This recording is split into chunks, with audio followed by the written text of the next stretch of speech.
vencer, que nunca perdeu e que nunca perderá nenhuma batalha, é Jesus.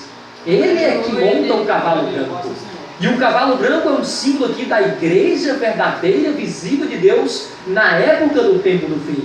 O segundo selo, quando ele abre o segundo selo, é mostrado o momento que nós temos um cavaleiro montado em um cavalo vermelho, e este cavaleiro na verdade foi dado autoridade para que ele tirasse a paz da terra, e foi-lhe dado uma grande espada.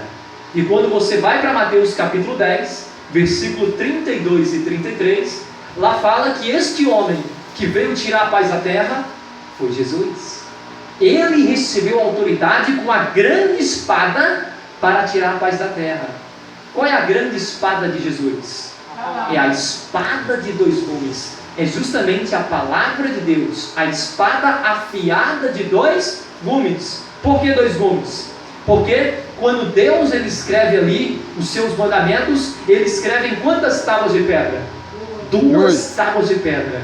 4 mandamentos na primeira tábua, que representa amar Deus sobre todas as coisas, e 6 mandamentos, o número 6 é o número de homem, representando ali a segunda tábua, o segundo grande mandamento, que é um símbolo do meu amor para com o próximo. Então os 4 primeiros mandamentos da lei se tornam um só grande mandamento: amar Deus sobre todas as coisas. Os outros 6 mandamentos também se tornam um segundo grande mandamento da lei: amar o próximo como a si mesmo.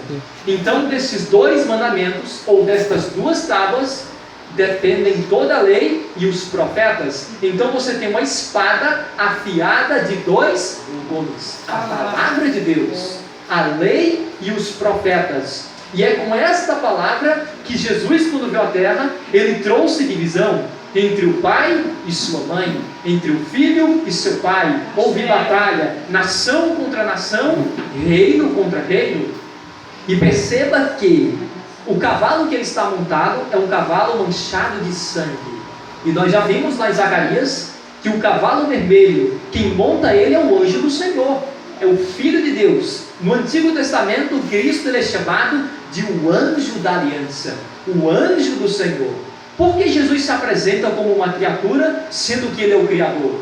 É porque a palavra anjo no termo grego ou no termo hebraico significa mensageiro. E Jesus, ele é o maior dos mensageiros. Foi ele que deveria vir a este mundo para trazer as boas novas de salvação a este mundo que estava perdido e corrompido por causa da iniquidade, que estava corrompido por causa do pecado. E este cavalo representa o segundo povo. Lembre-se, o cavalo branco é um símbolo da igreja visível de Deus na terra. O segundo cavalo representa o segundo grupo, que são os mártires. São aqueles que deram a sua vida pelo Evangelho. Lembre-se, Jesus se apresenta como aquele que vem tirar a paz da terra nesse selo, como aquele que tem a grande espada. Os mártires, eles entregam a sua vida em prol do Evangelho, em prol desta espada. E Jesus se apresenta como aquele que guia este povo: ser fiel até a morte e dar-te-ei a coroa da vida. O terceiro selo é o momento que Cristo agora abre esse terceiro selo, e nós temos uma voz dizendo: vem e vê, João. E agora eis um cavaleiro que tinha uma balança na mão. E olha o que diz mais. Versículo 6 fala: e ouvi uma como que voz do meio dos 4 seres viventes, os 4 querubins, dizendo: uma medida de trigo por 1 denário, 3 medidas de cevada por 1 denário, e não danifiques o azeite e o vinho. Uma medida de trigo por 1 denário e 3 medidas de cevada por 1 denário. Primeiro, o terceiro selo. Quem é o cavaleiro? O cavalo nós sabemos que é um grupo de pessoas. No primeiro cavalo representa o grupo da igreja visível de Deus na terra. O segundo cavalo representa o grupo dos mártires. O terceiro cavalo, aqui é um cavalo preto. Ora, o cavalo branco, lá em Zacarias fala que ele se locomove em direção à terra do norte. E quem é que fica ali na terra do norte? É a cidade de Jerusalém, meu irmão. Jerusalém é a cidade de Deus. Claro que o Pai, ele fica no centro do universo, na Nova Jerusalém. Mas a velha Jerusalém é uma cópia da verdadeira Jerusalém que está nos céus. Então, o povo de Deus se dirige para a terra do norte. E hoje, eu e você, pelos olhos da fé, nós estamos dirigindo nossos olhos para Canaã celestial, para o verdadeiro norte. Então, a nosso lugar, não muito tempo, não será aqui, meus irmãos. Passaremos 1000 anos na eternidade com o Senhor. E depois de 1000 anos, é necessário que esta nova Jerusalém, ela desça para onde? Para o lugar que Deus criou para que o homem morasse. Monte das Oliveiras. A terra, exatamente. A Bíblia diz que ele descerá novamente sobre o monte das Oliveiras. Está lá em Zacarias. Ele volta novamente. Porque Cristo estará onde? Com a nova Jerusalém? Nessa terra. Ele criou a terra para ser habitada, como diz Isaías capítulo 40. Agora preste atenção. O cavalo preto vai para a terra do norte também. Mas, se o cavalo branco representa o povo de Deus, que caminha para Jerusalém, e o cavalo é branco, você tem agora um cavalo preto, que é o contrário da cor branca. Então, qual é a cidade na Bíblia que sempre guerreava e sempre quando ia atacar Jerusalém, ela não era do norte, mas ela vinha pelos lados do norte? Qual era a cidade? Babilônia. Jerusalém e Babilônia está no livro do Apocalipse. Estas duas cidades, você encontra ela desde o livro de Gênesis até o livro do Apocalipse.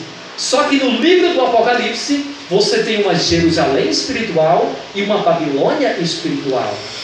Então o cavalo preto é um símbolo de Babilônia. Todas as épocas, Deus sempre teve esses 4 cavalos. Nós já vimos 3. O cavalo branco é a igreja visível de Deus, representada pela cidade de Jerusalém. Ramon, lá em Gênesis você encontra a cidade de Jerusalém? Sim. Quem era o rei de Jerusalém? Era o sacerdote Melquisedeque. Ele era rei e sacerdote sem genealogia. Por quê?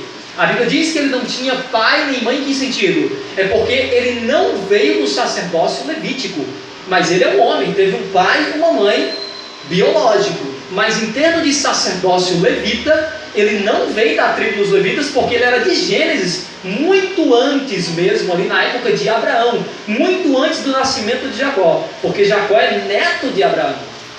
Então, nesse caso, Melquisedeque, ele foi escolhido para ser rei e sacerdote diretamente por Deus da cidade de Salém.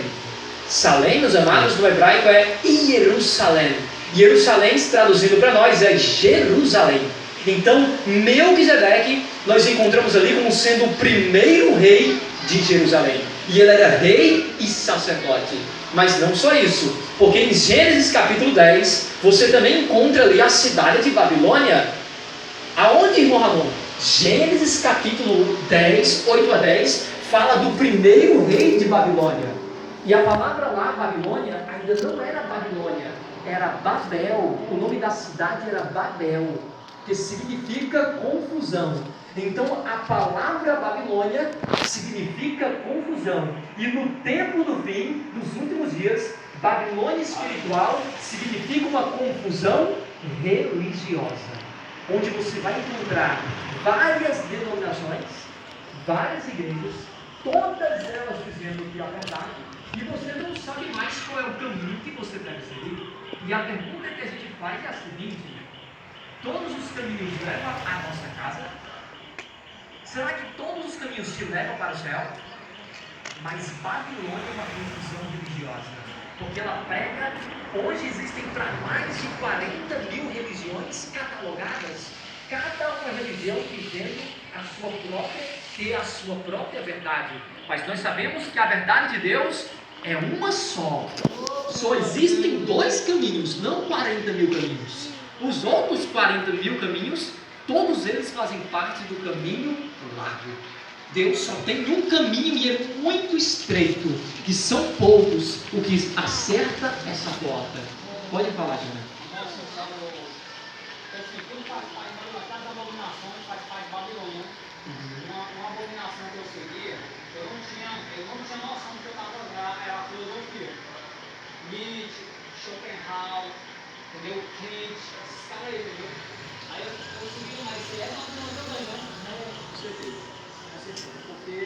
pregam coisas que é antibíblica. Na verdade, as filosofias, elas estimulam o ateísmo. Ateísmo. E o ateísmo é justamente a crença que você não acredita em nada. A não ser que você acredita que o homem é o próprio centro do universo. Nós chamamos isso de antropocentrismo. Ó, só veio descobrir isso aí, ó, eu tava colocando. Agora voltar pra cá pra gente ganhar tempo, já. Eu só vim entender isso que eu tava colocando o homem no centro, quando eu me toquei. Ah, não, eu tô colocando o homem acima de Deus. Aí depois eu entendi que eu precisava de voltar a Bíblia para reconhecer que através da Bíblia o ser humano, esse é o negócio.